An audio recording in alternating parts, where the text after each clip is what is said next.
नमस्कार। मेरा नाम है रवि। आपका स्वागत करता हूं अर्थवर्धन चैनल में। आज हम रिव्यू करने वाले हैं क्वांट स्मॉल कैप फंड को। इस फंड ने अभी के टाइम पर स्मॉल कैप कैटेगरी के सारे फंड्स को पीछे छोड़ा हुआ है। इसके पीछे का रीज़न क्या है वो भी हम आगे समझने की कोशिश करेंगे। इस फंड की launch date, asset allocation, fund type, fund performance, top holdings, investment options, expense ratio और क्या ये फंड आपके लिए सूटेबल है कि नहीं, इसके बारे में हम चर्चा करेंगे। ये फंड 1 जनवरी 2013 को लॉन्च हुआ था। इस फंड का साइज़ है 1241 करोड़ का। इसमें नोट करने वाली बात यह है कि इस फंड का साइज़ बहुत कम है। जितना फंड का साइज़ कम रहेगा उतना ज़्यादा ग्रो करने की ये कैपेबिलिटी रखता है।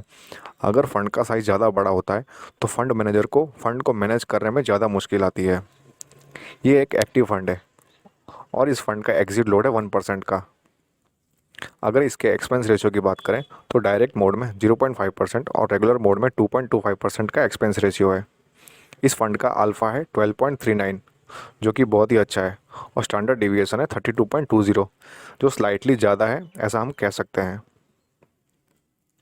इस फंड के एसेट अलोकेशन की बात करें तो इस फंड में मेनली 71% स्मॉल कैप कैटेगरी में से लिया हुआ है, लार्ज कैप कैटेगरी में से 8% और मिड कैप कैटेगरी में से 21%। ये एक ओपन एंडेड फंड है, मतलब आप इस फंड में कभी भी अपने पैसों को इन्वेस्ट कर सकते हो और कभी भी अपने पैसों को रिडीम कर सकते हो। जैसे कि मैंने आपको स्टार्टिंग में बताया था कि इस फंड ने जितने भी स्मॉल कैप कैटेगरी के फंड्स हैं उन सबको पीछे छोड़ा हुआ है। अगर इस फंड के परफॉर्मेंस की बात करें तो इस फंड ने एक साल में 117.87% का रिटर्न दिया है, जबकि 3 साल में 38.27, 5 साल में 23.54%, और जब से ये फंड लॉन्च हुआ है तब से इस फंड ने कंसिस्टेंटली 17.34% का रिटर्न दिया है। अगर इन्वेस्टमेंट के तौर पर बात करें तो अगर आपने 1 लाख रुपए इन्वेस्ट किया होता 1 साल पहले तो आज उसका वैल्यू होता 2.18 लाख। 3 साल पहले इन्वेस्ट किया होता तो आज उसका वैल्यू होता 2.64 लाख। 5 साल पहले इन्वेस्ट किया होता तो आज उसका वैल्यू होता 2.88 लाख। जबकि 7 साल पहले अगर आपने 1 लाख रुपए इन्वेस्ट किया होता तो आज उसका वैल्यू होता 3.48 लाख। एसआईपी के तौर पे बात करें तो अगर आपने 10,000 रुपीज़ पर मंथ की एसआईपी स्टार्ट करी होती 1 साल पहले तो इन्वेस्टेड अमाउंट होता 1.2 लाख और आपका रिटर्न होता 1.73 लाख। 3 साल पहले अगर आपने स्टार्ट किया होता तो इन्वेस्टेड अमाउंट होता 3.6 लाख और आपका रिटर्न होता 9.3 लाख। 5 साल पहले इन्वेस्टेड अमाउंट होता 6 लाख और आपका रिटर्न होता 15.96 लाख। और 7 साल पहले अगर आपने 10,000 रुपीज़ पर मंथ की एसआईपी स्टार्ट करी होती तो इन्वेस्टेड अमाउंट होता 8.4 लाख, जबकि आपका रिटर्न होता 23.60 लाख। एसआईपी का परफॉर्मेंस आप इस ग्राफ में भी देख सकते हो। नीचे की लाइन इन्वेस्टेड अमाउंट दर्शाती है, जबकि ऊपर की लाइन आपको रिटर्न्स दर्शाती है। मेनली कोई भी फंड का बहुत ही अच्छा परफॉर्मेंस उसके पीछे रहा सेक्टर होल्डिंग है। जैसे कि आप यहाँ पर देख सकते हो सेक्टर होल्डिंग किस तरीके से है। कंस्ट्रक्शन सेक्टर में 23.51% का एसेट एलोकेशन किया हुआ है, एफएमजीजी सेक्टर में 15.36%, हेल्थ केयर सेक्टर में 11.55%, टेक्सटाइल सेक्टर में 10.35%, केमिकल सेक्टर में 9.68%, जबकि फाइनेंशियल सेक्टर में 8.51% का एसेट एलोकेशन किया हुआ है। टॉप होल्डिंग्स की बात करें तो आप यहाँ पर चेक कर सकते हो इस फंड में कौन से स्टॉक्स को शामिल किया गया है, वो आप यहाँ पर देख सकते हो, और इनकी परसेंटेज में होल्डिंग्स कितनी है वो भी आप यहाँ पर चेक कर सकते हो।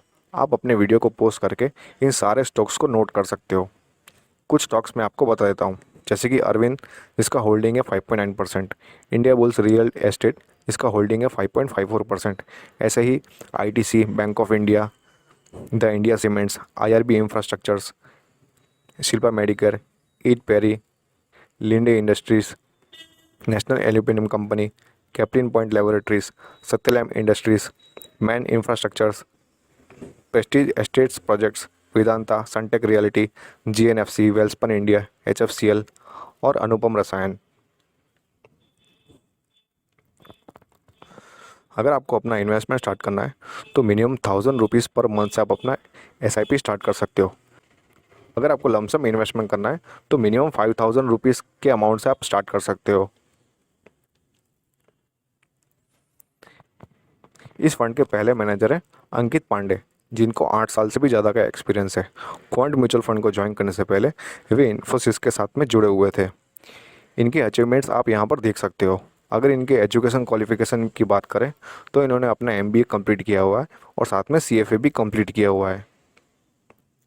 दूसरे फंड मैनेजर हैं संजीव शर्मा, जिनको 17 साल से भी ज़्यादा का एक्सपीरियंस है।